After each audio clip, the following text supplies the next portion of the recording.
तो हम बात कर रहे थे फ्लेमिंग के दाएं हाथ के नियम की, और ये हमारा कहाँ यूज होगा, यानी कहाँ हम इसका उपयोग करेंगे, प्रेरित धारा की दिशा ज्ञात करने में।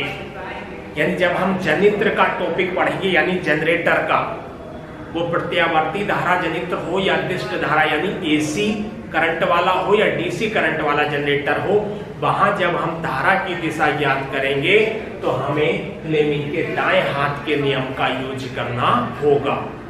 इससे पहले मैंने आपको फ्लेमिंग का बाएं हाथ का सिखाया था, इस हाथ का। आज मैं इस हाथ का सिखाने वाला हूं। तो ये जो बाएं हाथ का हम यूज करते हैं, ये करते हैं हम बल की दिशा ज्ञात करने में। कहाँ यूज करते हैं बाएं हाथ का नियम?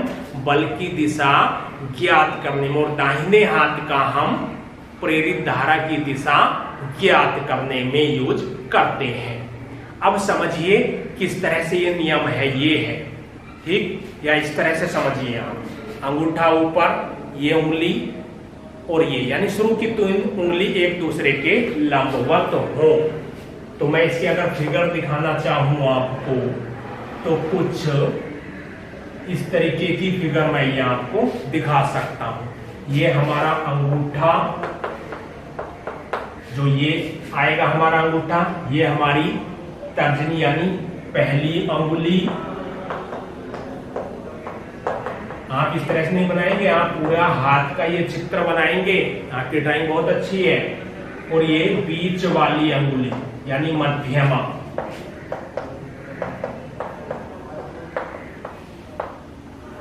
ये हमारी बीच वाली अंगुली, ये बताती है चालक की गति। अंगूठा किसे बताएगा? चालक की गति की दिशा। पहली उंगली बताएगी हमारी चुंबकीय क्षेत्र बी की दिशा।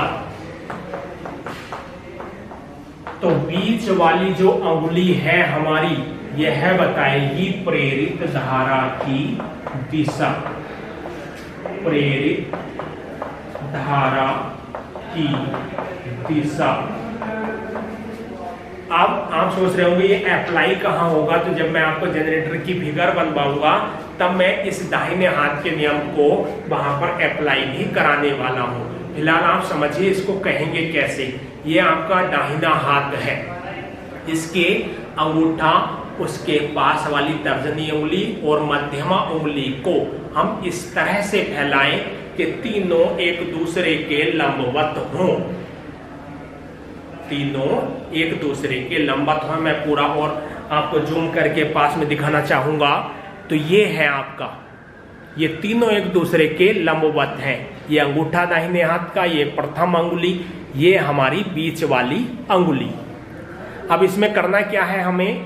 जब तीनों एक दूसरे के लंबवत हो, आप देखो यहां भी 90 है और यहां पर भी 90 डिग्री है, यानी तीनों के बीच में 90 डिग्री का एंगल बन रहा है।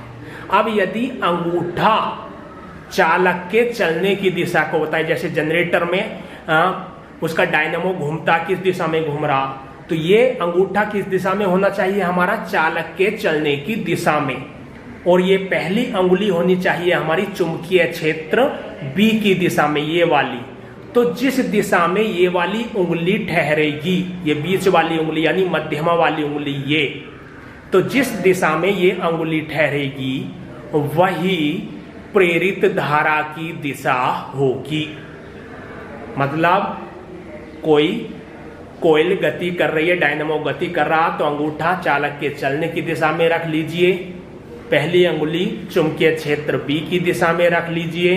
तो ये जो आपकी मध्यमा उंगली यानी बीच वाली अंगुली होगी, ये आपको उस उपकरण में प्रवाहित धारा की दिशा बताएगी कि धारा किस ओर प्रवाहित हो रही है। क्लियर हुई बात? तो हमें अब लिखना कैसे है?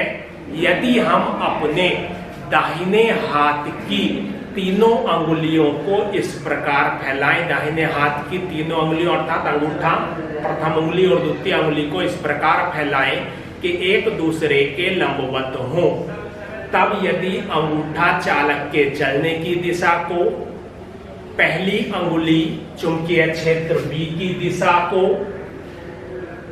तो बीच वाली अंगुली धारा की दिशा को बताएगी। यही होता है हमारा फ्लेमिंग का दाएं हाथ का नियम। और मुझे विश्वास है आपको बिल्कुल क्लियर ये हो चुका होगा। यदि मैं आपको बिल्कुल हाथ की फिगर यहाँ दिखाऊं, मैंने अपने हाथ से बनाकर आपको दिखा चुका हूं, तो ये जो आपको फिगर दिखाई दे रही होगी, ये हाथ दिखाई दे रहा है ये इस तरीके का, तो ये फिगर इसकी होती ही है। ये मैंने आपको यहाँ दिखा भी दी और मैंने हाथ के द्वारा भी आपको दिखाया। चलिए आज का लेक्चर हम यहीं रोकते हैं। जल्द मिलते हैं आपसे अगले लेक्चर के साथ, जिसमें हमारा चुंबकीय प्रभाव का एक टॉपिक शेष रह रहा है, विद्युत मोटर, उसका अध्ययन करेंगे। उसके बाद इसका नेक्स्ट चैप्टर चुंबकीय प्रेरण।